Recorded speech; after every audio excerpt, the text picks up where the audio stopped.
InObscuria.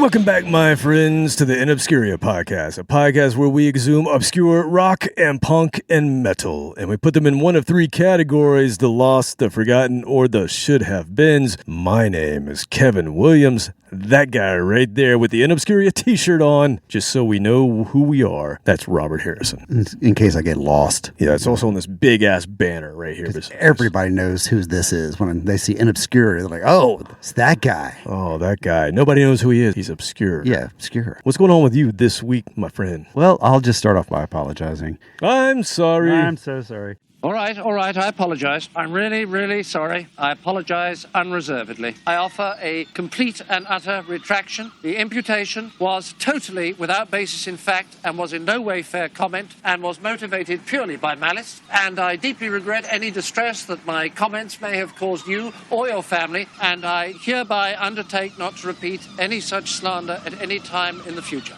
Ever since we started this podcast, it's been my life goal to live that life worthy enough to talk about it on a podcast once a week. Right. You always have something interesting to say. And I do not. I have failed in that. My week has been unbearably normal. What? Like just regular. Like, who are you? I know.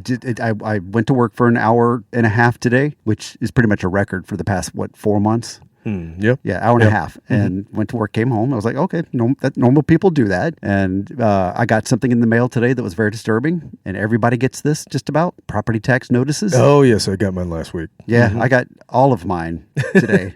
Oh, yes. You have multiples. More than one. Yeah, we got two as well. Yeah, and where's your second one? We have a little property up in the mountains no one knows about until now. So, yeah, did your taxes go up 50%? What? They are definitely up. Mine went up 50%. Yeah, I don't know that we went up that much. So guess who forgot to file for homestead tax exemption? I'm thinking it's probably you. This guy. Yeah, that guy right there. I filed for my city taxes and didn't realize it's not for both. It's just for your city, which is the smallest part of your tax bill. The biggest part went up 50%. Then I noticed the little box that said, not homestead exempted. I'm like, wait, no, but this is my homestead. Oh, and you know what that made me feel like?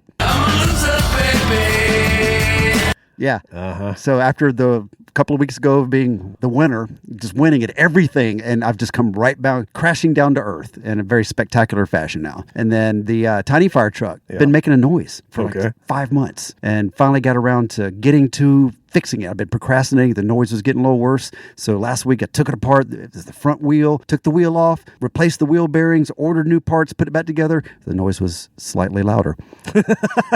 So I did it again. Took everything back apart, put the new parts, greased them all up really good this time. Got grease everywhere, stuck it back together, test drove it, a little bit louder. Nice. I did that 4 more times. 4 more times. 4 more times. Because I'm like, no, I'm that's just like doing a whole day of just taking wheels off and putting them back on. It was the better part of an afternoon, yes. Yeah. And so I got really mad and took it to mechanic. I'm sorry, I took the offending part that I was working on, took that part off to a mechanic. They redid it, put it back together, tiny bit louder and different. It had clicking added to the grinding sound. Nice. So I loaded the whole tiny fire truck up on the trailer, drove it, the whole damn thing to the mechanic, drove it so he could hear it. He said, it's probably the wheel bearing. I'm like, that's the part I've replaced like 18 times. He's like, oh, I don't know then. I just leave it here. We'll get to it in about 5 weeks. I'm like, no. So I put it back on the trailer, drove it home. And I was like, damn, one more time. I'm going to look at this one more time. And as I went to take it off, realized the wheel is cracked in 2 places. So every time I was putting it back on, the crack was getting bigger and bigger, and that was making the noise. And that really made me feel like, yeah. Wow. So, and then to round off the day, after that, I'm like, I'm going to cook a nice dinner and just relax. I'm get ready. Sensing I'm going to push a button. Get ready. So I go to walk across the train tracks, go to the grocery store. Yeah. Of course, I see somebody I know. We start talking, and finally get my groceries, get back home, and it's too late. I'm too damn hungry to even cook. I'm like, I could eat right now. I'm so damn hungry. Open the fridge, and I don't have very much, but there's 3 things in the fridge. I'm not going to say what they were because I'm embarrassed, but I put them together Okay. and ate them with nacho chips. Well, do I need to hit a button or not? No, I'm not going to let you. We're not going to. No, it wasn't Oh. awful, but as I'm eating it, I really felt like.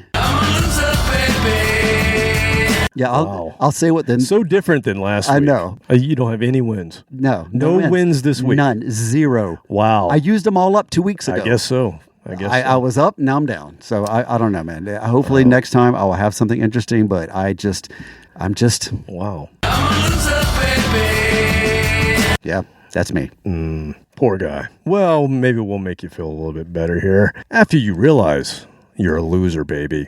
Go listen to Pot of Thunder, Cobras and Fire, Growing Up Rock, Slamfest Podcast, Decibel Geek, A to Z Radio, Metal Up Your Podcast, The Hustle, Disciples of the Watch, Podcast Rock City, Sean Geek and Fast Fret Podcast, State of America, Rock Strikes 10, Potter Than Hell, Shout It Out Loud Cast, The Ron Keel Podcast, The Kiss Room, Ages of Rock, Retro Zest Podcast, and Doomed! Forget about Monty. Hey, it's Monty. Monty's Rockcast. If you listen to all those, Robert, you will feel like a winner again. I'm going to go do that. I need anything to help right now. All right. And then go visit us at InObscuria.com. Like us, share us. Facebook, X, Instagram. All right. So we got away from your picks last week. We did something that came to me, but I know my place in the year 2024, and that is this week we will go back to one Captain Content. Hello.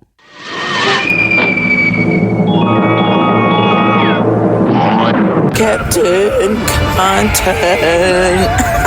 Oh, sweet baby Jesus. Captain Content is super spicy.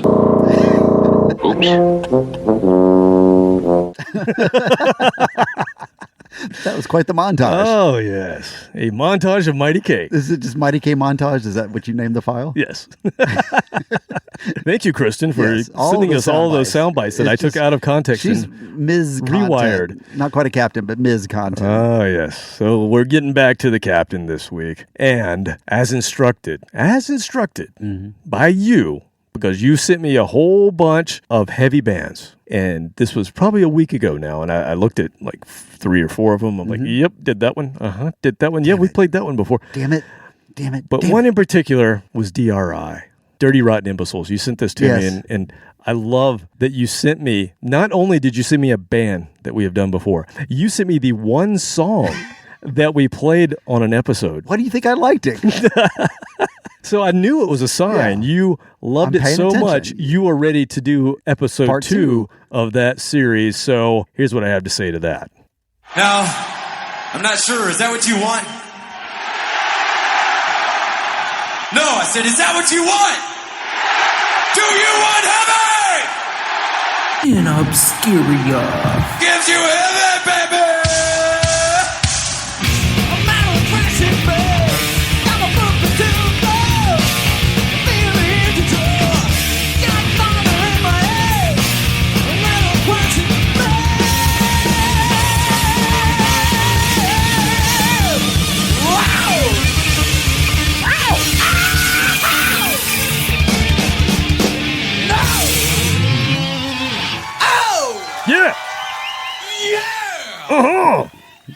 Yeah, come on. That's right. Episode 155, Metal Thrashing Mad Part 2. We're going to get heavy. Metal and thrashing. So as instructed, we're going to get heavy. We're going to dive into thrash again. We did this a few years ago, back in 2022, episode 155. And we said it then, we'll say it again. You could call this the not Big Four of thrash. There will be no Metallica, who you just heard, James. There will be no Anthrax, who you just heard them play Metal Thrashing Mad. No Megadeth, no Slayer. We might touch a little bit on the Big Four of German thrash metal, because not everyone knows everything about Germany here in the old United States of America, where we have most of our listeners. Now, we do have German listeners. Yeah, there's a smattering. We do, and we're going to give you something you're probably familiar with. Sorry, but for the rest of us, maybe not. A little home cooking, a little German home cooking. Exactly. So this is the genre, I mentioned it before, this is the genre that pulled me into my musical fandom, because I went from owning a Metallica tape and a Black Flag tape. So I've got thrash and hardcore punk. I got those the same time. This was the first other than Tears for Fears, my very first cassette tape. Yeah, very different. Very different. Accurate, very first. Yeah, yes. very first. But my real diving into music, it was Metallica and Black Flag. Set me on the journey to metal and punk, then led into all things rock and roll. But it was that skate punk attitude of I just wanted things that were really fast, and thrash was current, it was new, and it was what I needed to continue to fall and hurt myself on a skateboard.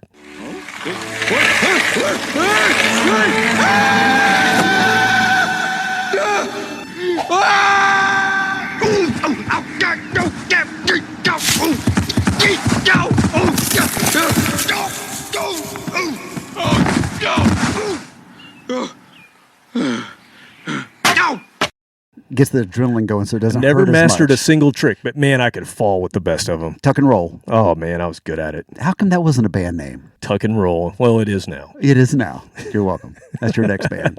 Yeah, so that's where I got started. Master of Puppets was the tape I got from a friend, Christmas of 1986. And by January of 87, I had purchased the then entire catalog of Metallica, which was 3 more tapes. Yeah.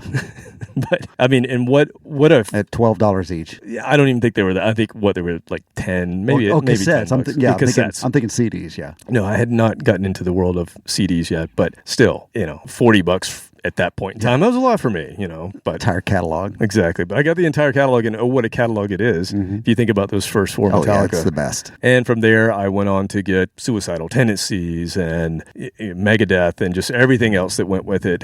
And from 1987 to 1991, when I was in high school, our high school metal scene was all about thrash. And even though there were all these other types of metal that were big at the time, hair metal especially, you were considered a poser in my high school if you liked anything other than heavy thrash. And I remember walking into my high school, I got a red Motley Crue Girls t-shirt one time, and I was just getting into all that kind of stuff at the same time, and I got so ridiculed for having a Motley Crue shirt instead of an Anthrax shirt. Hey, buddy, check it out. I'm going as a wuss. She's only 17. Woo!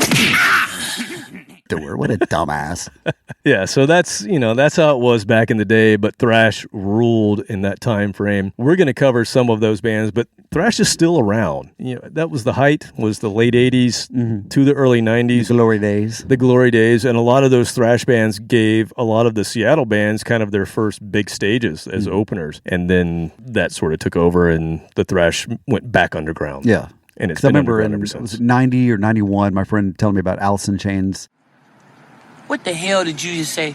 Allison? I said it. Alice in Chains. Okay, you got it right. I practiced. Good. Alice in Chains opening up for Megadeth or something like that. It was just back. It was a weird combination back then to me because I thought different worlds, but now it makes more sense. It was like a thrash festival, and Alice in Chains were the opening band, I believe. Yeah, and they said Jerry Cantrell wheeled his amp by himself out onto the stage as they were getting ready to play. Right, instead of a wall of marshals. Yeah. Anthrax. Slayer. Is it a game of speed metal king of the hill, or just good loud fun? Megadeth's ever-provocative Dave Mustaine has characterized the uniting of the 3 bands, along with opening act Alice in Chains, as a clash of the egos. Maybe as far as the managers go, yeah, but not with the bands. Clash of the managers. Dave Mustaine is going to say whatever he likes, whenever he likes. The whole thing on here in the beginning was everybody was being a diplomat. Oh, yeah, well, we all like each other. We all get along. Well, you know what? I don't hang out with any of those guys, I mean, not that I don't like them. It's hard enough touring with 2 bands, and now you have 3 bands all headlining, so I was looking forward to a big mess, but it's a long tour, though. Yeah, we still got 41 shows left.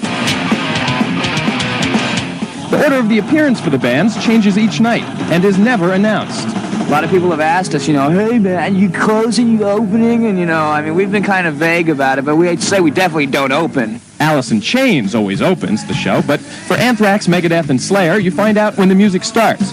You might think each band wants to go on last, but that's not what they're saying. The middle is the best slot, actually, the middle. Definitely the middle. Whatever order they do go on, if you love this music, you'll get 4 full bands worth for the price of 1. $20. That's 4 bands with 5 to 4 guys. That's a lot of tight American buttocks for $20.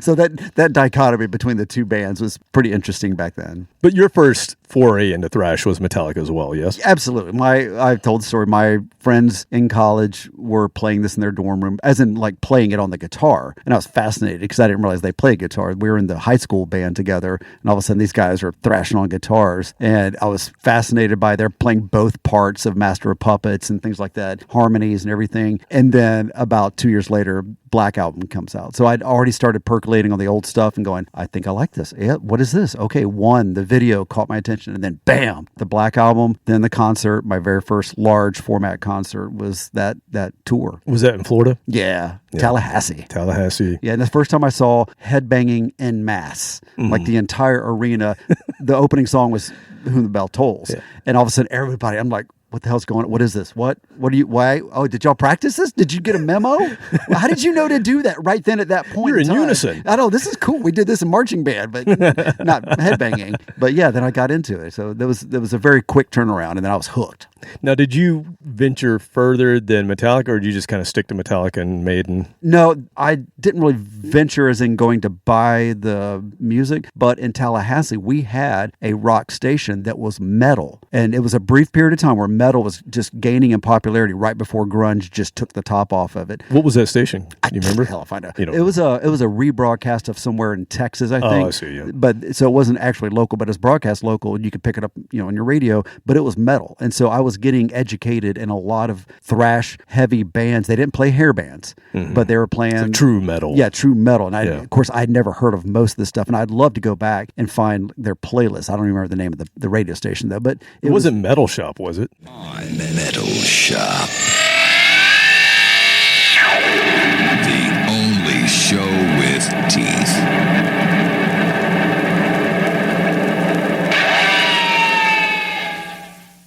No, it was an actual radio, all day long. It wasn't just a program. It wasn't just a syndicated program. No, it was, like I said, they were rebroadcasting another radio station and putting local advertising in it. Got it. And I can, if I thought about it some more, I might come up with it. But yeah, that was about 90. That's exactly what they do now. Yeah, 89, 90, 91, somewhere in there. And then it stopped real fast in about 92, 93. It went and you transitioned with it. You didn't really go further. I was hooked by grunge. Right. All the Alice in Chains and, Good stop on that one. Yeah, I'm just going to do it that way from now on.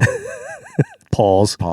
Alice, pause, in chains. All right, so if you're not familiar with thrash, for whatever reason, I don't know why that would be a thing, but it might be. It's very fast tempo metal. It was fueled by the crossover between the new wave of British heavy metal and hardcore punk of the early 80s. So that got combined and made more metal, and there's lots of palm muted chugging, so you get a lot of that's where that came from. Before then, that wasn't used nearly as much in metal. Maybe Priest, maybe Accept, but not a lot of other bands. Even Maiden didn't do a lot of chugging. It was really the thrash bands that did that. So I never thought about that. That's a good way to describe the difference between metal and thrash metal. Yeah. I always just thought the tempo is the big thing. Heaviness, but then heaviness is subjective. So the palm mute really does set it apart. Chugging. The constant chugging, incessant. Yeah, it sounds tougher. It's a lot of the vocalists are very throaty vocals. Not a lot of singers, although there were some with Anthrax and some others. And visually, would you say it's not as flashy? It was more street look. Yeah, so it was that true new wave of British heavy metal attire combined with hardcore punk, without all the leather and frills. Lace. Yeah, there was some of that, but it was it was mainly. I remember a lot of them wore the high top sneakers. Tight jeans and a t-shirt. That was it. Maybe sleeveless t-shirt. Yeah, that was maybe allowed. Sleeveless. Yeah, lots of double kick drumming, lots of very fast drumming. Not quite blast beats, although Charlie Benante from Anthrax sort of helped create that sound. But not a lot of these bands went to that. That was more the extreme bands to come after them that went to the blast beat. But shredding guitar leads, of course, lots of guitar harmonies. So let's get into it. I think it's only appropriate to start with an old school thrash band from the Bay Area. San Francisco in the 1980s was like ground zero, the epicenter of what became the thrash movement. You had Exodus, Testament, Forbidden, Death Angel, Violence. Ultimately, Metallica moved there from LA, relocated to the Bay Area. And everybody else went, damn it. Yeah, exactly. Son of a... Slayer was LA band, but they never moved to San Francisco. But so many of these bands come from San Francisco. The Bay Area sounds huge in establishing and creating this genre. And we're going to start with another band that was part of that mix. This band's called Heathen. Great metal name, Heathen. Formed in 84, they got their big break when they signed with Combat Records in 1987. That name alone, if your band was on Combat Records, that was the place. That's all I needed to know. Like, if there was a band on Combat, like, I won't buy that one. Sold. I don't even need to know what they sound like because I know that Combat's going to give me something good. That was one of those labels. There were other labels like that. Metal Blade, Noise, Megaforce. If your bands were on those labels, it's a guaranteed purchase from me. Yeah. And I think a lot of people. If the record company was an algorithm, they had you locked in. Yeah, they had me. Totally. Now, Heathen had a knack for doing at least one kick-ass cover song on every album that they put out. And we may dive into some of those in future covers from Beyond. Okay. Because they do a really good job. The one we probably won't play is their most successful single ever, which was a cover of The Sweets' Set Me Free. It's a badass. Set me free, why don't you, babe? Nope. What's wrong with you?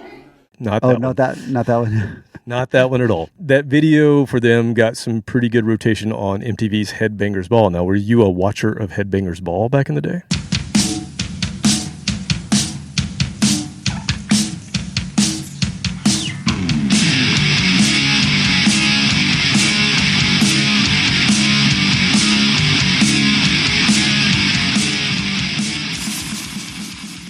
Well, no, because that meant I would be at home. Too late in the evening for you? I was out. We went out on Saturday nights. Okay. Yeah. It came on at I guess it came on at 11 or midnight or something like that. But yeah, exactly. Yeah. That's the prime time to be. Remember, keep in mind, I'm 3 years older than you. Yeah, that's true. So I was at home. Yeah, you were at home because you were high school. That's perfectly okay. I didn't have MTV in high school. No, I was at college. But I was still at home.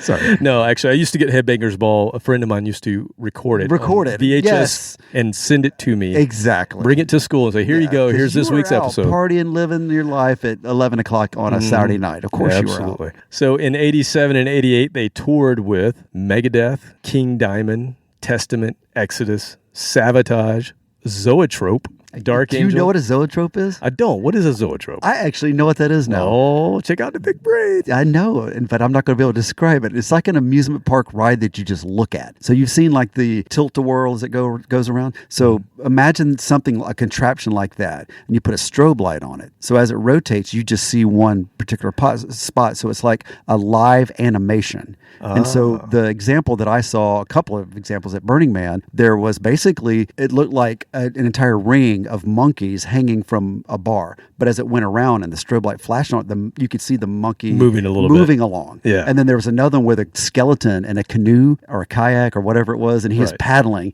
And at the last second, he would turn and look at you. And man, if you were not sober, that freaked you the hell out because all that you're watching, like, oh, this is cool. Oh, Jesus, what the hell, God. Check out the big brain on Robert.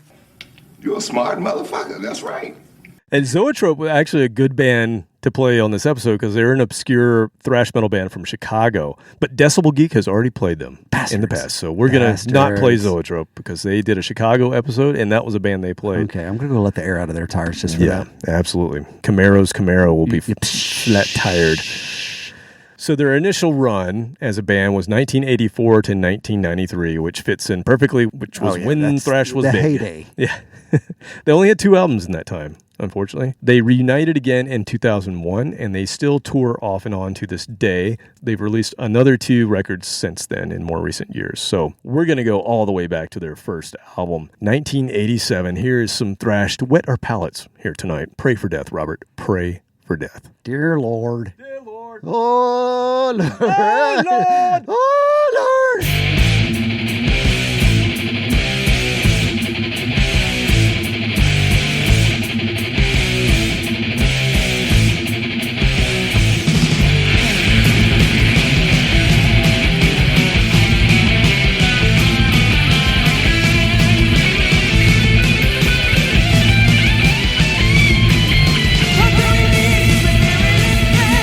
Bring me a picture of a dead man.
my friends, was Audible Caffeine. Which is a great band name also. Yeah, that band's called Dark Angel. Dark Angel. They actually used to call their music, I believe, caffeinated or They would throw caffeine into the description of Dark Angel. I'm sorry, you can't listen to that and sit still. I wanted to go thrash around, but I got headphones on. They're not wireless. Yeah, I was trying to mosh with the dog. He wasn't really going for it. Nah, he's in acoustic mood right now. Oh, well. But that, so a couple other things came to mind during that.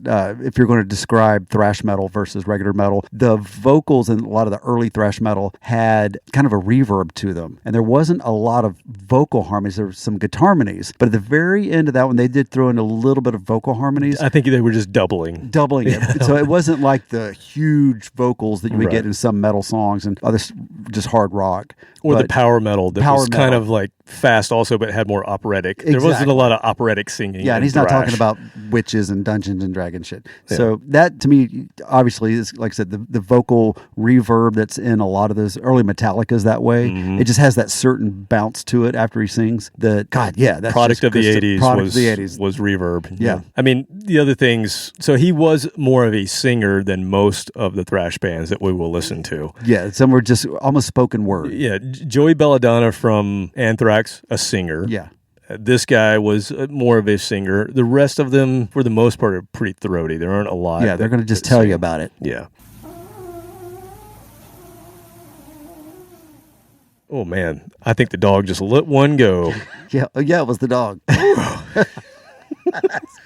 Dio, you don't ever do that. That's rare. Good Lord. Well, you know what? He had the leftovers from my dinner tonight. Oh, yeah, he did. Sorry. He's sitting right below me. So he knows better than to face that towards me. Oh, my God. It's still... What are you doing over there, man? What's wrong with you? He's like, thank you. That smelled. I think that was you. He who smelt it, dealt it. No. That's the rule. We learned that rule in 3rd grade, Kevin. You know that. I always tell you if it's me. That is not me. Anyway, that was definitely Heathen. I think it was Heathen. It was the music. Good boy. Good boy.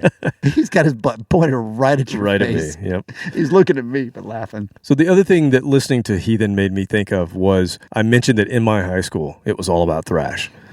I, however, was in a punk, call it sort of metal, call it weird alternative band called Frontman with Brandon Still, our friend. And the other band that we played with was a thrash band, and that was Tempting Fate. And Heathen... That's a good name, too. Heathen sounds a lot like I remember Tempting Fate. Yeah. And so I was thinking back to us playing shows with Tempting Fate. At one point in time, they changed their name to Hammerhead, but then they went back to Tempting Fate. I think that was a good call. Good call. Yeah, I agree with that. Yeah. But yeah, so it just made me think of that. And the drummer... J.R. Snipes, he used to listen to this podcast. I don't know if he still does, but if he does... What's up, J.R.? I'm throwing out a little Tempting Fate for you, J.R. And I used to get tired... Give us a call, man. Yeah, give us a call. I used to get tired watching him play. Like one of those guys. Just the beats that he would hit and how fast he would play and how hard he would hit. I'm like, and I was the drummer in the other band that I was in. And you were... And I was tapping. I was tapping it. 1 and 2 not and quite, 3 and 4. Yeah, not quite hitting as hard as JR was, but anyway, that was what I was thinking about. Yeah, as you mentioned, your high school was all about thrash. Because I was 3 years older, I don't remember any talk. Of course, there was no talk of thrash. That was not in our vocabulary. It was underground. It just wasn't in Fort Walton Beach, Florida at that time. And I'm sure there were people listening to it, but none of my immediate friends. And once again, that's why I was surprised when just a year or so later, my high school buddies who went to college with me, I went into their dorm and they were playing Metallica. And apparently they had been listening to it, but I had not been exposed to it. So I was kind of a late bloomer a little bit, but it's just that it didn't happen until I got to college. Right. You weren't the kid wearing the black t-shirt hanging out with the goth and metal and punkers. Well, we talked about how Fort Walton Beach did not have a large goth population. That required a lot of clothes, and it was 98 degrees. Those people just melted. They didn't last. Yeah, it just if you had makeup on, it just by second period it was just ruined. So that was kind of the look you were going for anyway. But but there's lots of the surfer dudes, lots of just jock type dudes. Right. Metal, like as in hair metal, hair bands. Which Florida makes a whole lot of sense. Exactly. In Florida, you'd have a whole bunch of bright colored. Yeah, and then you had the rubber rebel flag poofy hairs dudes, the guys that had rebel flags on their pickup trucks driving through the parking lots. No, they had mullets. Well, we all had mullets. Oh, yeah, that's true. That was the thing. Everybody had them. Well, you had to. Yeah, they handed them out when they had the when you got to stringy school. Billy Ray Cyrus. I had the Don Johnson feathered mullet. Thank you very much. You know what we should do at some point? We should post the best mullet shots and have everybody in our audience who is of our age. Because if you're not of our age, you probably didn't have one. You don't know what we're talking about. But if you grew up in the late 80s, early 90s, more than likely, if you're listening to us, you probably had a mullet. Yeah. So I think we need if we do it, you got to do it. I mean, like the listeners have to do it. We mullet promise. shots. Yeah, we need mullet shots. Yeah, give us a good mullet shot. And then what we'll do is we'll put together for Rockin' Pod, we will have an InObscuria calendar. 12 months of mullet shots. 12 months of mullets. I may have enough for 6 if you can make up the other 6. Oh, I think we're going to have a different person on because it's me standing in front of the cars. Every car that I had, 2 Volkswagens, a Porsche, a Camaro. This is in high school, So in every one of those pictures, I've got a mullet. Oh, I've got some pretty good mullet shots. All right, we'll see what we can do, and the listeners have to participate. That's right. All right. Now back to the thrash. So that was your typical Bay Area thrash from the mid '80s. Now we're going to go to a place where it's odd, but there weren't a lot of English thrash metal bands. So think about where thrash came from. Mostly new wave of British heavy metal. Mm-hmm. But a lot of those bands did not make the transition into thrash, even though those were the bands they were influencing. Instead, a lot of those bands tried to go poppier. Mm-hmm. They tried to follow the Def Leppard template. Nope. And it didn't work out well for a lot of them. It worked out well for Def Leppard. It worked out really well for Def it. Leppard. Yeah. I can't think of another one that really sees that. Yeah, so we're going to listen to an English thrash metal band from Lancashire. Now, I'm from Lancaster,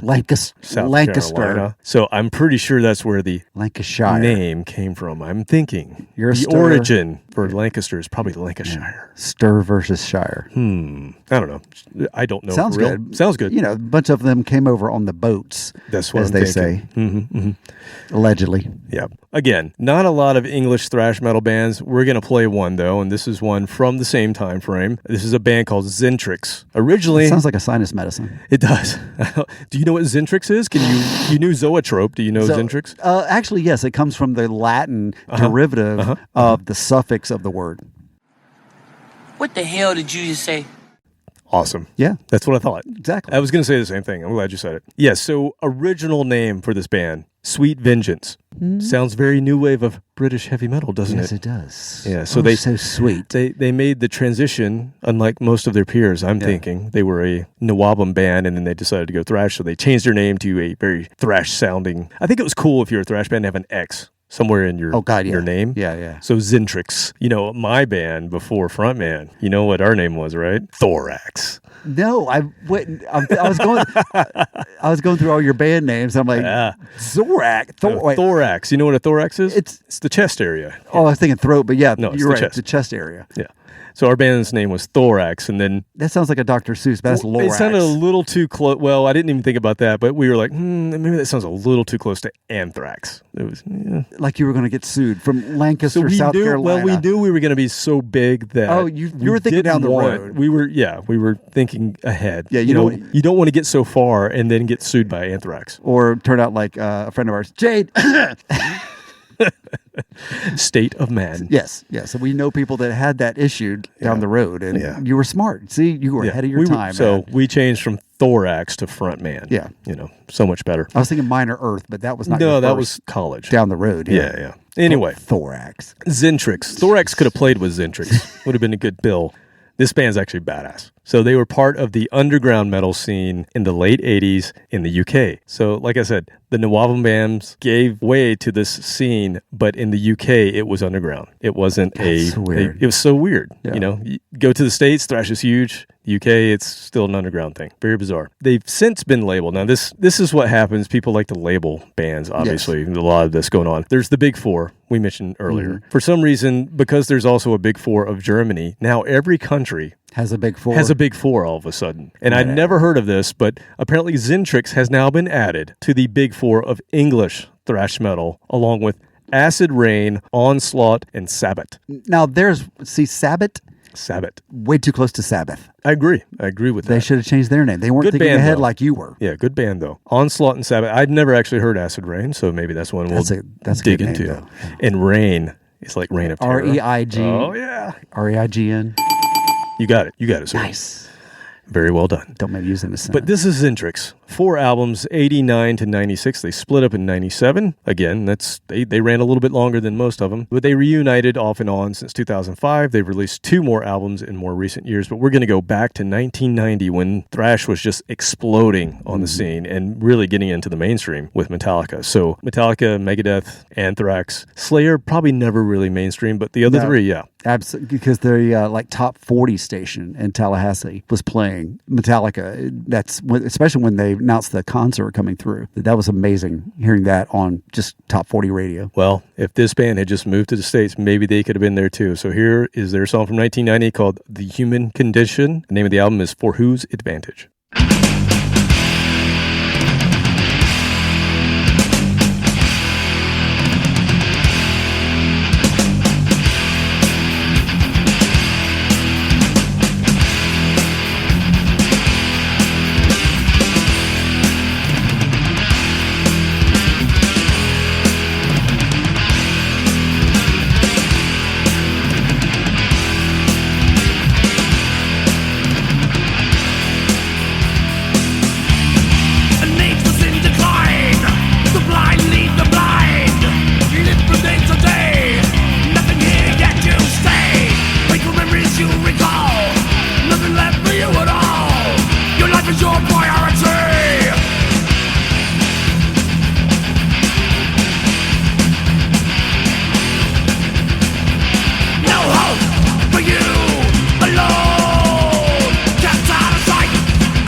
And yes, you're correct. That was more of the spoken word of thrash metal. Mm-hmm. Yep. Let me tell you what I'm going to... Little throatier. I'm going to tell you what I sing about instead of singing about it. Exactly. I'm just going to scream at you. Yeah. Not too screamy, though. No. It wasn't... gutty. There's screamy metal that I don't really get into, and the death guttural... Death growl.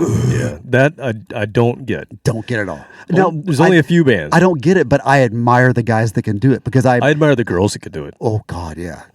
Hello, I'm Adrienne from Seven Spires, and this is a crash course in the foundations of my extreme vocal technique. More breath support. Open mouth. And now, I do not fear the darkness! That's it for my crash course in extreme vocal technique. I hope you found it useful. Thank you very much. You don't fuck with them. I mean, you shouldn't fuck with any of them, but those are at the top of the list not to mess with. Yeah, speaking of girls, man, my phone's blowing up during that song. Oh. Let me read the text message. I'll quote it. So the text message reads... The Raven quote. I quote, "Drunk as fuck at girls' night. We are at the wine market across the street from you. Want to come over?" Good, baby. Very good.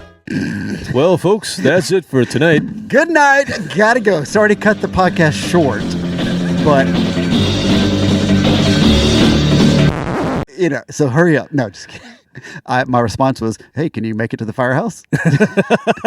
So I'm waiting for a response. Okay, so we'll see. So we might be cutting it short. No, we may have an unexpected guest on the podcast. Well, we got another mic out. So, by the way, the dog was licking his ass that entire song. So it is the dog. Dio, were you? Uh-huh. While I was distracted, he's like, "This is a good time for me to just express my glands."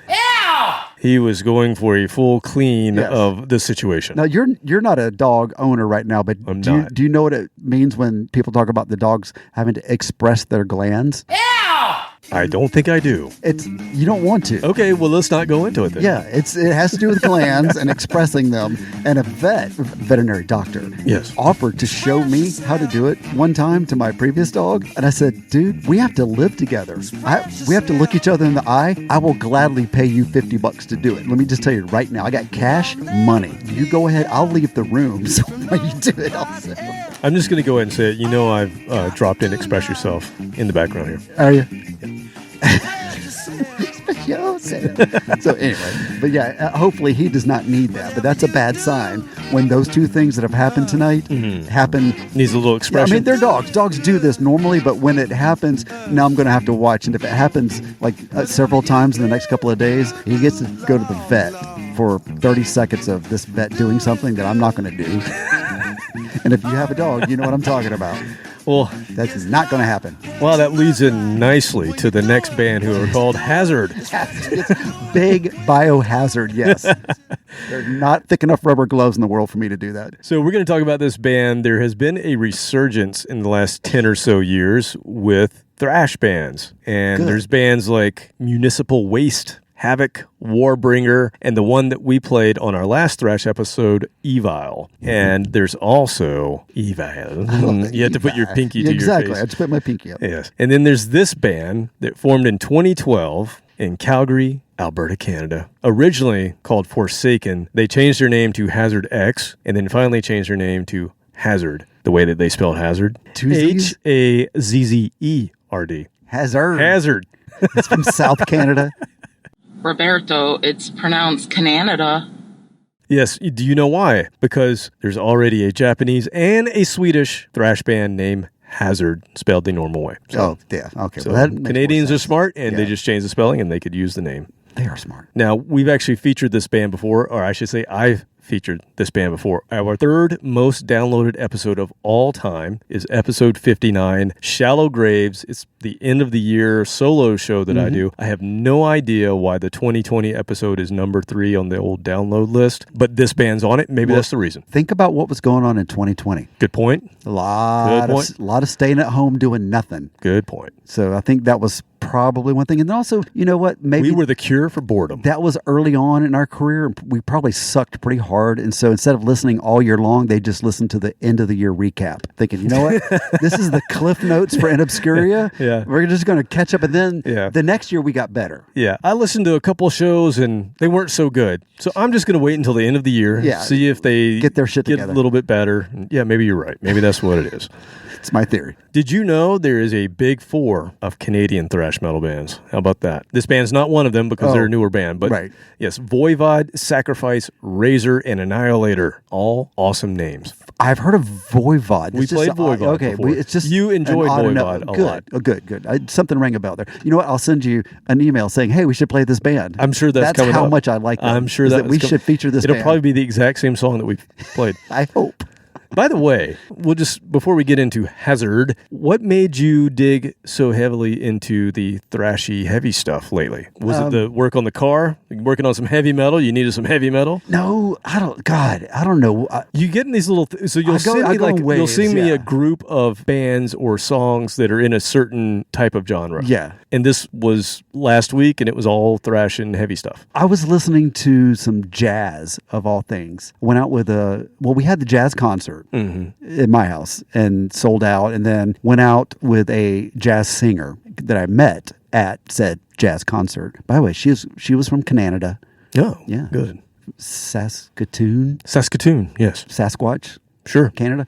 They have Sasquatches. But anyway, they do. So yeah, that's where they live. There's a lot of discussions about jazz, talk about jazz, and I listened to. I came across a jazz singer player, Neil Diamond. Not that guy, not him. But I thought Captain Ryan would like him, and I can't remember his name right now. But I listened to him for like a day and a half straight, and then I think it was like I got to go the other way. Okay, and I think it was just like, oh god, you had your fill of too much that jazz. I need to go heavy. Okay, and once again, the winning had stopped. I see. It wasn't just today; it stopped a few days ago, and so I gravitated towards the heavier stuff. I got it. So what you're telling me is you feel like heavy music is music for...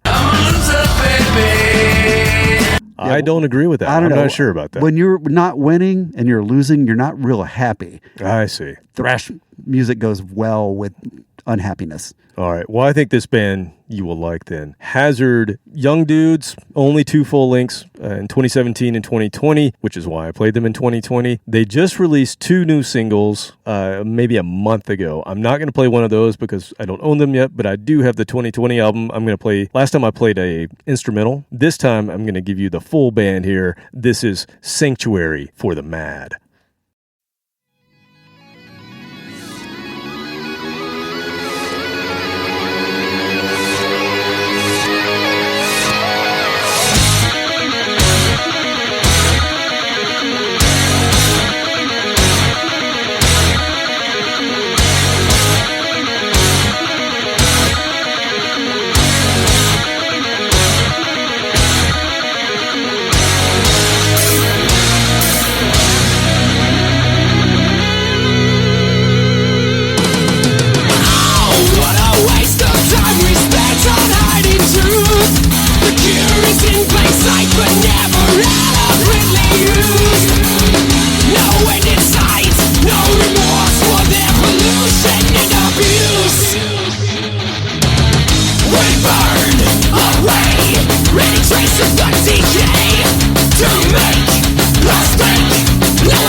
Enjoy the time you had in sanctuary for the mad.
No ending? That was the ending. We're done.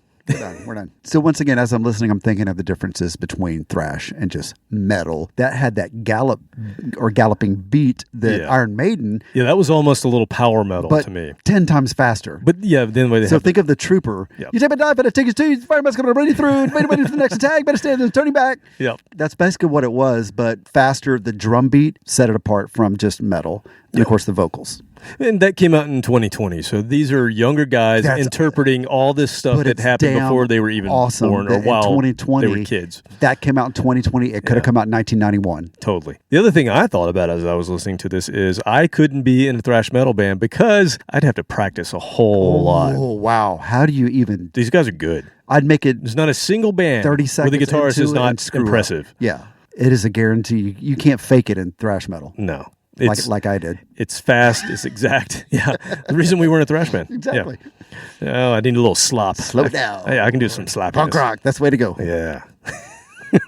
I'm not saying, but I'm just saying. I'm not saying. Just saying. And also, when you buy alcohol for your audience, you sound better. Here endeth the lesson.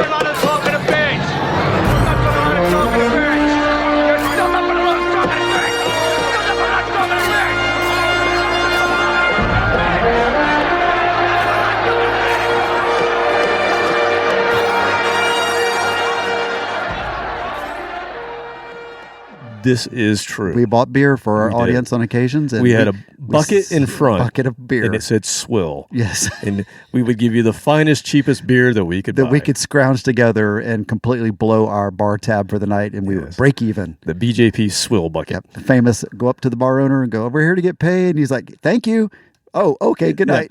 Yeah. You owe me. Start the van. For all the beers. Start the van, Kevin. Well, that just works its way perfectly into the next band that we're going to talk about. I mentioned previously, there is a big four of German thrash metal bands, and we're going to get into one of these bands. They're also known as the Big Teutonic Four. I'm sorry, what? Do you know what Teutonic means? I know what tectonic is. That's no. Teutonic. A rock thing. No, it's geography type thing. Teutonic is basically a collection of the Germanic and Scandinavian tribes back in the day. They call them the Teutonic. That's where it's basically Germans. Oh, there's a mountain range called the Teutons. What the hell you say? Tetons. Tetons, yes. It's very close, very close. Okay. Anyway, that's what they call the bands that I'm about to mention. Creator, Sodom, Destruction. All three of those are banned. Those are banned in Georgia. This is true. B-A-N-N-E-D. Illegal to do any of that in Georgia. Yes. But those three bands, a lot of people know. But the fourth of the big four of German thrash bands, most folks in America don't know this band. So we're going to feature this band. They're called Tankard. That's my friend is very tankard. That might be walking over here. I like to use a big tankard when I get a little tankard. So what sets this band apart from all the others? So most of the German thrash bands, listen to their names. Creator, Sodom, Destruction. They sing about like death and mutilation and horror type of themes. Not Tankard. No. And they're still around, by the way. They're a band from Frankfurt. And since 1982, they have centralized most of the themes of their songs around alcohol. Wow. This is like the good time thrash band. We nailed that. Yeah. I happen to be drinking a beer. Listening to Tankard getting tankard. Yeah. I mean, they, every once in a while they'll talk a little bit about politics or death, but mostly they're going to stay away from the violence and the anti-establishment stuff. Nope. They're just going to talk about beer and drinking and having a good time. I'm on that bandwagon. Yeah. So let's listen to a little thrash from Tankard. They have 18 albums. If you like what you're hearing, they have 18 albums from 86 to 22. They're still going strong. You know why? Because they drink a lot of beer. I don't think their liver is going as quite as strong as their music is, though. Don't know how many members they've lost over the years, but left behind. Well, I'm going to play a song from their 1990 album. It's called Meaning of Life. And of course, we're going to play the song Beer Muta.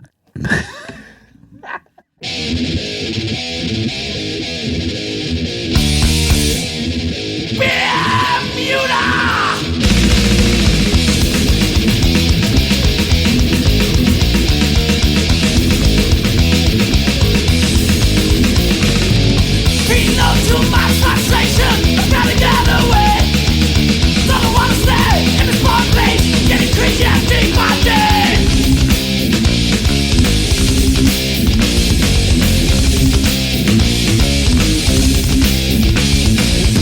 In my imagination, place I want to go.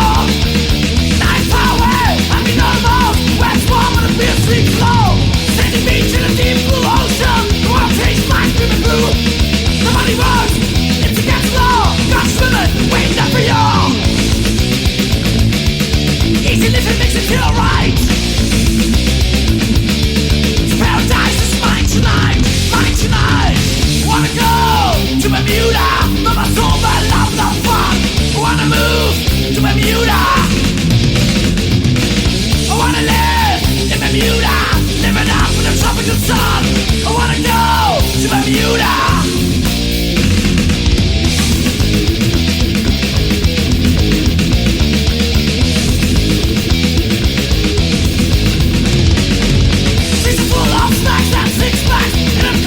Time. This is a single rule, no sobriety. Anytime, yes, party time.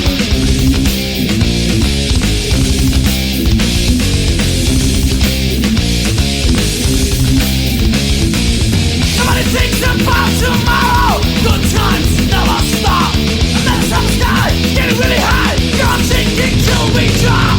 Then it's life and it's always should be. I won't find a better place. Better can't be reality. Independence Day! Easy living makes it feel right. Paradise is mine tonight, mine tonight. Wanna go to Bermuda, but my soul belongs to fun. I wanna move to Bermuda. Wanna live in Bermuda, living down for the tropical sun. Wanna go to Bermuda.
I want to hang out with those guys. I want to go to Bermuda. I want to go to Bermuda. Next time I get drunk, I fall into the Bermuda Triangle. Not what you expect from a German thrash metal band. Not at all, but God, that was good. The tempo change, when they're just blistering, all of a sudden it slowed down. That was smooth, man. Yeah. That was such a smooth transition. I don't know why that hit me so hard. It was great. And that's another big thrash metal thing is you're going to have the speed in most of the songs, but you're also usually going to have a little bit of a reprieve with a breakdown. Yeah, catch your breath. Yeah, give you a little breakdown before you have to mosh Get your stuff together, and then here you go again. They actually went back and forth. But Wall it was of seamless. death. Yeah, the wall of death. No, thank you. That wasn't a thrash thing. That came That later. was death. That Whatever. came with extreme metal. Extreme metal, yeah. Yeah. All we had was moshing. I am going to back be then. standing off to the side, looking at everybody, going, "What a wall of bunch death. of idiots!" If you've never seen a wall of death, just YouTube. Wall of death. It is just wow. It's coordinated. It's very coordinated. It's coordinated. You run towards each other and just knock There's the shit. rules, It's yeah. Red Rover with about It is totally that. Oh my God. 500 people. I've blocked that out of my memory. I knew there was something I need to go to therapy about. That's what it was. Because guess what? Send metalheads right over. When we played Red Rover in elementary school. It was brutal. Guess who was the first one picked? I bet it was you. This guy. Because I was the skinniest one there. It was just clothesline central. And I had not realized how lightweight I was at that time. Physics and all that had not really. Is it because you were.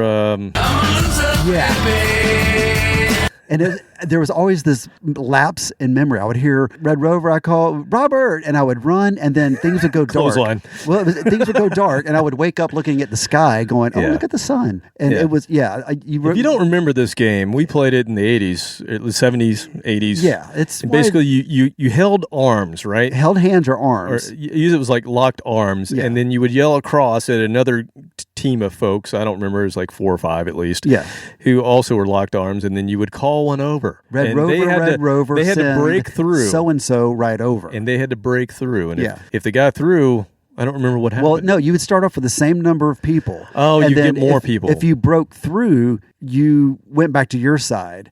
Or they lost a person. But if you get clothesline and fall on the ground like I would, you had to join the other team, which got bigger and bigger. That's right. And then guess what? When you ran across, I was also, so I would go get clothesline. And then somebody would run into you and tackle somebody you. would go straight towards me because they knew they could just steamroll me. Because they could break through your arms. My clavicle, whatever it was. Yeah, I broke my collarbone in first grade. That's how stupid I was. Red Rover? You broke it on the old Red Rover game? I was running out to play Red Rover. No, I was walking. fell down, and then the fattest kid in class fell on top of me. That's what broke my collarbone. Not the falling down, but the fattest kid in class falling on top of me. I told you I was sorry about that. Yeah. You were a little chunky monkey back then. A little bigger then. Oh, man. So that was a band from the 80s, early 90s. Obviously, they're still around to this day, but that was from 1990. We're going to go again to another newer band who is just sort of dipping their toe in this genre. This is an interesting one. Let's try this out. Let's probably see what an happens. unlikely entry for this episode, but I'm going to feature this Australian rock band that formed in 2010 in Melbourne. Their early releases, they were playing surf music and garage rock. Then they moved towards psychedelic and progressive albums, and then they put out a few folk albums, some jazz, some jam stuff. Oh my God. And in recent years, they focused on synth pop and metal and thrash from metal. Folk to thrash. Yeah. Do you know who this is? This is a band that releases multiple albums per year. They basically tour all the time. I don't know how these guys keep going. I don't know what makes them tick, because they're always, if they're not playing live, they are recording and releasing an album. This isn't German anymore, is it? No, this is Australian. This is the hardest working band in show business. This is King Gizzard and the Lizard Wizard. They're second to the Buckethead dude. Yes. Chickenhead, Buckethead. Buckethead. Chicken Bucket. That's what I was thinking. Chicken Buckethead. So just to give you an idea here, since 2012, when they started releasing albums, they've had 25 studio albums, 16 live albums, 3 compilations, 1 remix, 3 EPs, 59 singles, and 60 music videos. So if you like what you hear, more than likely you won't hear the same style ever again on any other album. But by the time you finish their catalog, it's time to retire and just move on. In 2019, they gave us a thrash album called Infest the Rat's Nest. And it's really good. It's a little odder of a thrash mix. Okay. But this is King Gizzard's spin on thrash. So here's a song called Self-Immolate.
like that. I was going to say, is that weird enough for you? That is just the exact right amount of weirdness that I crave.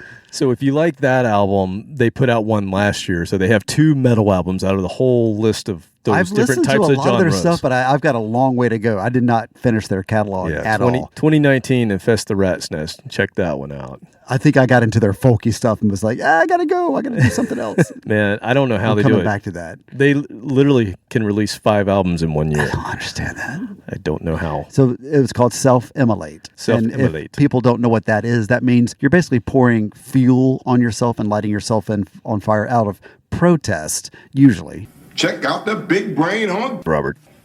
You're a smart motherfucker. That's right. People do it accidentally, but that's not self-immolation. But Captain Ryan, our own Captain Ryan, accidentally did that at Burning Man in 2014. Ouch. Our camp, it was an accident, but he set himself actually on fire. The building is on fire, fire. The building is on fire, fire. I said, no, what? I got my 3 kids and we bounced out. I said, hey, we ain't gonna be no fire. Not today, not today. Stop, drop, and roll. Exactly. Of all the people there, I don't want to say I wished it upon him, but I'm glad it was him and not anybody else because, first of all, he's a tough son of a bitch. I mean, seriously, this is a tough dude.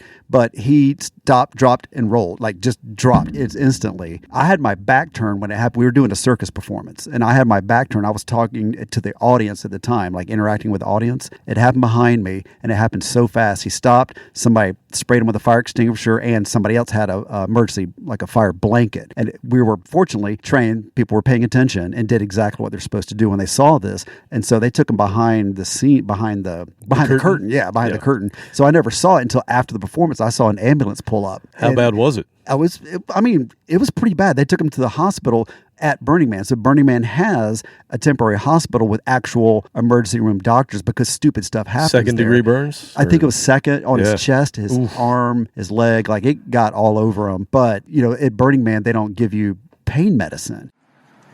What the hell did you just say? So basically, you've got bourbon. You're just relying on your campmates. Let's all go raid your tent and see what kind of pain medicine you have. You have to go to Bermuda. Bermuda, yeah.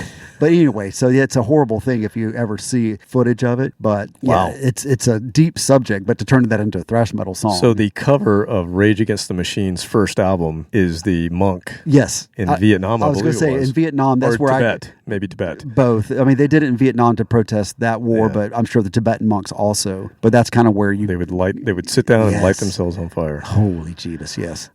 Yeah. No. I've managed to avoid that. But of all the stuff we do, the playing with fire and things like that, it was just an accident. It was a freak accident. But yeah, he's a tough son of a bitch, and he made the best of it. Need to have the captain back on sometime. I know, it's been a minute.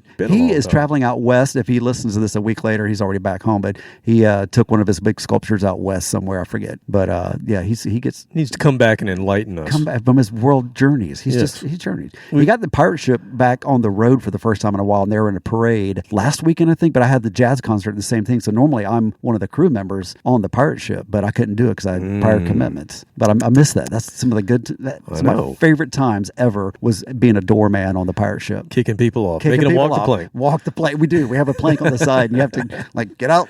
There's one way out. All right, well, we're going to have another one of these thrash bands with an X in their names. So we've had a few tonight. Here's another one. This is one of the original thrash bands from California, formed in '84. They weren't from Los Angeles, but they were from the surrounding area. They played LA, they played San Francisco with Metallica, with Exodus, Slayer in the early days. And they were more of a crossover speed metal band. They were more punk than they were metal at some point, and then they kind of crossed over. That was a thing. We played an example of that. Suicidal Tendencies was one, and some of the bands that split off from Suicidal. But same kind of band here. Their name is Hyrax. Hyrax? Hyrax. Rex or Rax? Rax. So Perky? What the hell did you just say? Hyrax. Hyrax. I don't know what this means, but it does seem like a Hyrax. Push-up bra, Hyrax. You are a sexist pig. Yeah, so this a little bit different sound. They also crossed over a little bit into kind of power metal sounds at time, and I think you'll hear all three of those in this song. They released 2 albums in the 80s on Metal Blade again. They were on Metal Blade, so you had to buy them. You knew they were good. Mm-hmm. And their second album for Metal Blade had 8 songs on it. The entire running time of the album was 16 minutes. Whoa. 1, 2, 3, 4. Yeah. They were pretty fast. Husker Du had an album called Land Speed Record. I think these guys could compete. Husker Du did a quick, was it how long? Seriously, it's called Land Speed Record. It's one song. I think they combine 10 or 12 songs into one. One short. And it's same thing. It's like 10 minutes. I gotta listen to that. It's awesome. So they only did the 2 albums. They split up in '88, and they got so much fan mail and interest that by '98, Heathen DePena is his name. I don't know. Maybe I don't have it right. Whatever. You dicks! He decided to put the band back together, so he did so in 2000, and they've released 4 more albums since 2004, and they're still going strong. So we're going to play some newer Hyrax. We're not going to play the old stuff. We're going to play something from 2004 when they started putting albums back out. This is from that album New Age of Terror that they put out, and it still has the old sound mixed in with a little bit of newness from 2004. So here is a song called Swords of Steel.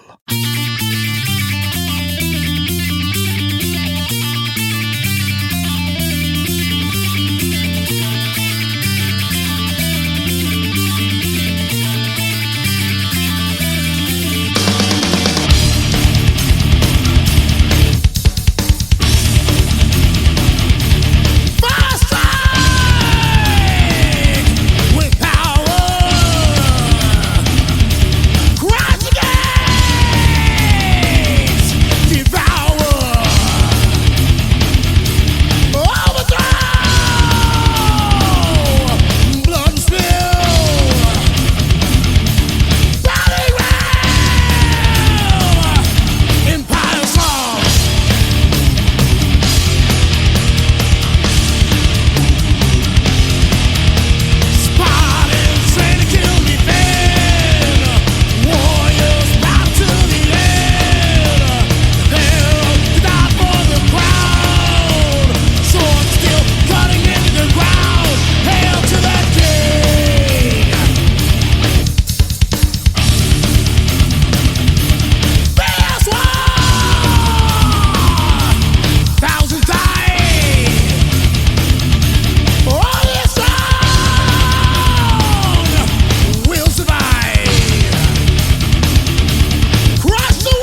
nice effort on that part.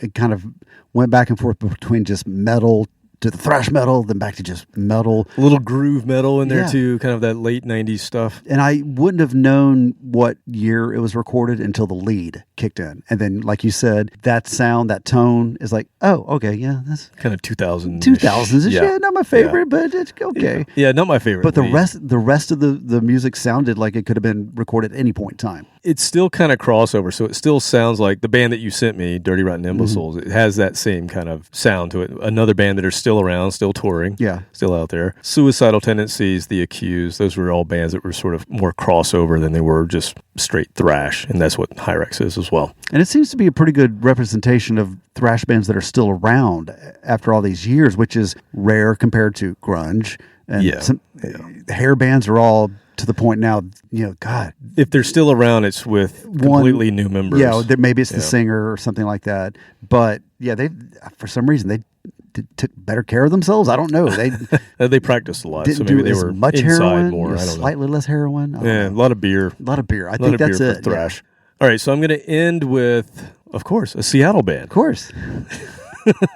Yeah, what? A Seattle band? Yeah, so you don't think of Seattle as a place where thrash was. Obviously, it was the epicenter of grunge and everything that kind of killed the thrash in the mainstream. It was kind of like the wall of death between Seattle and L.A., San Francisco area. The wall of death, yes. They met about, I don't know, somewhere in North California. Mm-hmm. So this band entered my world through a Rip magazine. I've talked about Rip quite a bit, but that was my favorite magazine back in the day, in the 80s. Junior! Junior! Hey, dude.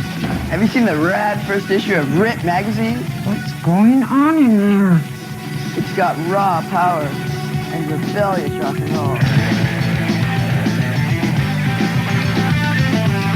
But that's not all. Rip has cool fashion coverage, rock and roll lifestyle articles, and much, much more. Get hip, Mom! Get Rip today, on sale now at your local newsstand. And I saw an ad for this album by this band, and it had a little starburst on it. Oh. You have to have a little selling point, like right? the candy? What the hell did you just say? No, not a candy, but like literally like a little yellow starburst shaped, little star shaped thing on top of the Purple artwork. horseshoes. No, we're not going there. It's not a cereal ad. Oh. It was an ad for this band's album, and it said produced by Megadeth Dave Mustaine. And I'm like, oh yeah, that's gonna be good then. Like you wouldn't know who he was if it didn't put Megadeth's Dave Mustaine. Or in Megadeth, that's who he is. He's Megadeth Dave Mustaine. I mean, in 1987, he was still. That's right, 87. I'm thinking this is 87. I'm thinking today's standards. Everybody Megadeth are not quite. They're getting big, but they're. So I thought, you know what, that's good enough for me. That's all I need to know. I don't need to know anything else. Buy it. Yep, that's where allowance money needs to go. And so I picked it up, and the name of the band is Sanctuary. I'm like, well, that's an Iron Maiden song. Yeah. So there's two good things to come out of this, and I haven't even heard it yet. So I bought this, and I'm just going to say the recording quality, not sure Dave was really a producer at that point in time. You'll hear it's a little muddy, but it's still good. Did he use a boombox? I'm not sure. Sounds kind of like he had a box over the boombox. A bit. It's a bit. That's too good. It's too real. Let's put a box over. This album's a bit of a bass trap. Well, you'll see. But anyway, the way that this band got to Dave Mustaine is they're in Seattle and they see that Megadeth's coming to their town to play. And so this is how it used to happen, people. They go to a show, they take their demo tape, and they wait out in the parking lot, and they meet Dave Mustaine, and they hand him the demo tape. He actually listens to it and comes back and says, hey, that's pretty good. You get signed, I will produce it. And see, cannot do that anymore because nobody has cassette tapes. I've told a similar story. You remember this? I told a very similar story. Now, in 1995, I went to an Extreme concert, and I took Minor Earth's demo tape with me. I waited outside, and I met Nuno, and he comes to shake my hand, and I just shove a tape right in his hand and almost break his fingers. He's like, ow! He's like, son of a... That's exactly what I said. Hey, man, son of a bitch. I'll make my money with those hands. Like, will you listen to my tape? Hey, Nuno. Hey, Nuno. Your voice kind of cracked a little bit. Hey, Mr. Nuno. Yeah, Mr. Will you listen to my tape? I'm sure it's really good. I'm 22 years old. You're the best guitarist in the world. I'm sure you're going to like it. He did not call us back. By the way. Did not call us back. Did you remember to put your phone number on it? Yes. Oh, you did? I did. Okay. I had a little business card in there. Mm-hmm. Yeah. We did not get the call. We did not get produced by Nuno, unlike the Dave Mustaine story with Sanctuary. But you tried. Not the same ending. You tried, sir. I did. You get brownie points for that. I did. I almost broke Nuno's fingers. You're the asshole that sliced his hand, ended his career. I almost cut destroyed his tendon on the his fingers of the heir to Eddie Van Halen. Yes, almost as good as Eddie Van Halen. Close. Yep, that was me. You dicks! Dick. Oh, man. So they got signed to Epic, and they had Dave come in and produce the album, and they went on tour in 87 and 88 with Megadeth, Warlock, so Doro. They were out with Doro. That's pretty cool. Yeah, Doro Pesh. Doro the Explorer? No, look up Doro Pesh, 1987. You'll be impressed. Okay. You are a sexist pig. Well, so what? But what's wrong with being sexy? I mean, there's no... Sexist. Sabotage, Testament, Nuclear Assault, Flotsam and Jetsam. Sabotage before they made a whole lot of money by playing Christmas songs. These assholes. God, I'm so jealous. I saw That's such a good idea. The three bands I just named in order: Sabotage, Testament, Nuclear Assault. I saw those three bands on tour together. Oh. And it was Nuclear Assault open, then it was Sabotage, and then Testament. And I remember thinking, Sabotage are pretty good, but they're not quite on the level of Testament. You know, I wonder if those guys will make anything of themselves. Bless their hearts. You know, hey, good effort, guys. Good effort. They figured out how to make some money. Wait a minute.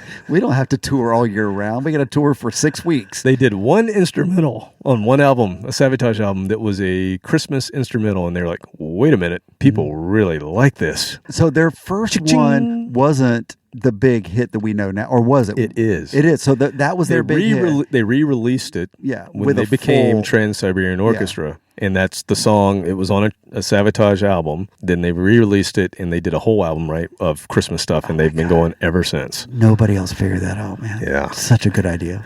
But anyway, Sanctuary toured with them. They also toured with Fate's Warning, which is a progressive band. So, I mean, they were on tour with all the bands in the late 80s who were the metal bands that everybody loved. Not all these bands are mainstream, but if you were into metal, you knew all of these bands. Flotsam and Jetsam, that's where Metallica got their bass player. That's where Jason Newsted came from. Oh, that's right. So they toured with them. Anyway, they released their second album in 1989. They got some MTV Headbangers Ball love, and they toured with many of the same bands I just mentioned again. But by 92, they're a band from Seattle, and by 92, they were kind of being told by the label, hey, all of your counterparts here in the town that you're from, they're doing something different now. It's a little dirty. It's kind of filthy. It's it's kind of grody, grungy. Yeah, it's a little grungier. So can you guys shift? Can you do that? Yeah. And they said no. They said no, and they split. Oh. And immediately, 3 of the members formed an awesome progressive alternative metal band called Nevermore, and they go on to release 7 albums from 95 to 2010 as Nevermore. Amazing band. Like, just killer shit. Go check it out. We'll get into it at some point, I'm sure. You just made like 4 more episodes during this episode. You realize I did. That? It's 4 times you've said, we'll get into that. Yeah. I want to hear some Nevermore. But then in 2010, singer Warrell Dane decided, I'm going to put Nevermore on hiatus, and I'm going to go back and reform Sanctuary. And he did that. And their first big show was Prog Power USA, which is an Atlanta festival every fall. I've been to it a few times. It's hard to get tickets. It sells out. I've been in Atlanta for 27, hang on. It's at Center Stage every 29 years I've been in Atlanta. I've never heard of that. Yeah, no. Prog Power USA. Bands from all over the world come that play progressive metal. And they play prog. Do the power. bands just play to the other bands like we did? It's usually pretty full. I've been twice, but it's hard. It sells out. Okay. But it's at a fairly small venue. Yeah, it's not an arena. Center Stage. It's not an arena by any means. It's intimate. But they do it for 3 days in a row over a weekend. But anyway, that's where they played when they first got back together. And then they released their third album in 2017, and it's their highest charting album worldwide that they ever had. So it's a pretty cool story to come all the way full circle, 30 years later. Unfortunately, they released the album in October of 2017. On December 13th, your birthday, Worrell thank you, passed away of a heart attack. Oh, no, never mind. But it was your birthday, so happy birthday. Yeah. Happy in 2017. Happy death day. End of life day. Yeah, to Worrell. We'll celebrate that. So no more Sanctuary, or is there? There might still be a Sanctuary, but he's not in it. Okay. Anyway, we're going to say it ended then. Yes. We're going to go with that. Nice round number. Yeah, I only have their earlier stuff. We're going to go all the way back to the first album that Dave Mustaine produced. Alice in Chains put out a song called Man in the Box. This is Band in the Box. You'll see what I mean when you listen to it. Here's Sanctuary with The Third War. We're the band in the box.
I'm glad you saved that till last. This is bizarre. I was getting ready to take off my headphones because they uncovered some repressed memories that I'd I didn't understand where we're pressed until now. How much I hate the movie Wizard of Oz because of the damn flying monkeys. Take special care of those ruby zippers. I want those most of all. Now fly! Fly!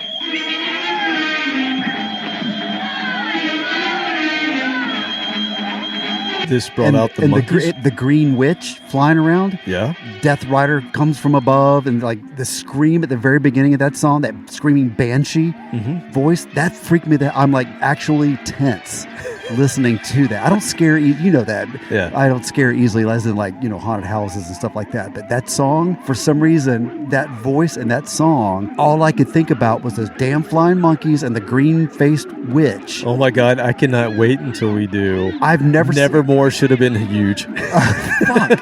I've never seen the rest of that movie. I was like, did I ever sit down and watch? Nope. I've never watched the rest of Wizard of Oz after that part. I think I was 4 or 5 years old, and you know, my sister and mother were watching it, and I happened to be in the room, and I think I exited the room quickly. Wow. And did not come back in. I've never thought about that since. Of like, oh my God, that's right. I remember the color TV, the room, everything.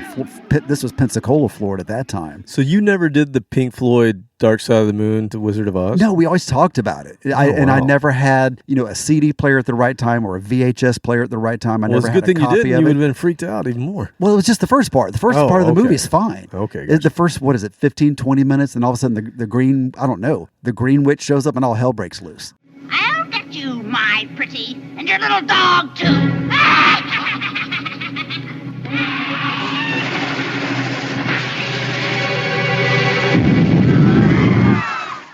And after that, I'm like, I'm out. See ya, gone. Because those, like I said, flying monkeys flying around, they're going to get you. Yeah. I don't like this at all. So the song, fuck it. I don't ever want to hear that song again. But didn't it sound like it was recorded in the world's biggest box? It did, yeah. It made Lars's drum sound fat. But God, that voice. Yeah, that voice is piercing. Maybe we won't dive into Nevermore then. Piercing voice. And that band, not typical thrash. They mix thrash in with the power metal and new wave of British heavy metal. But they had a lot of that progressive the tempo sound. changes like we talked about. They had that. They had some chunking, but the speed of it was even more than just thrash metal. Yeah. And his voice was not typical of a lot of thrash bands. No, but you can see why they went to more of a... You can see why they didn't become a grunge band and why they went to more of a progressive metal band. Would have worked out as grunge. With that voice, no, that was the antithesis. I can't believe that was even mentioned to them for consideration. Hey, guys. Like, dude, have you heard me? Jackass, get out of here. Kick your ass. No, we're going to go do progressive metal. Yeah, that's exactly what they needed. The genre that gets all the chicks. Oh, yeah. And mainstream success. Tons of money in that. Tons. I love it. Yeah, Warrell Dane. Probably not your favorite singer of all time then. And I hate that because he's extremely talented. I don't hate him for anything that has to do with him. It's just the memory that he just brought back. He died on your birthday. See, damn it. That's right. Asshole. Son of a bitch. Ooh. I think our next seance, we're going to have to talk to Warrell. It's the opposite of Gothtober right now. It's springtime. That still kind of creeped me out. Oh, man. By the way, we got some good tickets for an upcoming Gothtober type of event. We won't talk about it yet. But hang on. I'm getting a text from my friend that was at the girls' night out. And? Oh, she sent me a selfie. Oh, hey now. Yeah, I may have to go pick her up. She can't walk over. All right, well, good thing we're finished with the episode. Yeah, then. I'm not going to be alone tonight. That's for damn sure after that song. Oh, okay.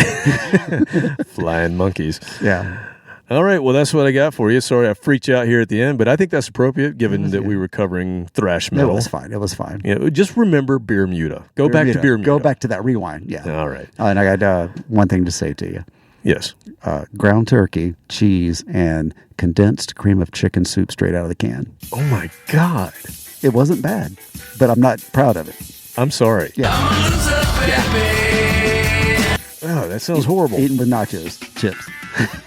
Well. Anyway, that's all we got today. In your head, you were... Yeah.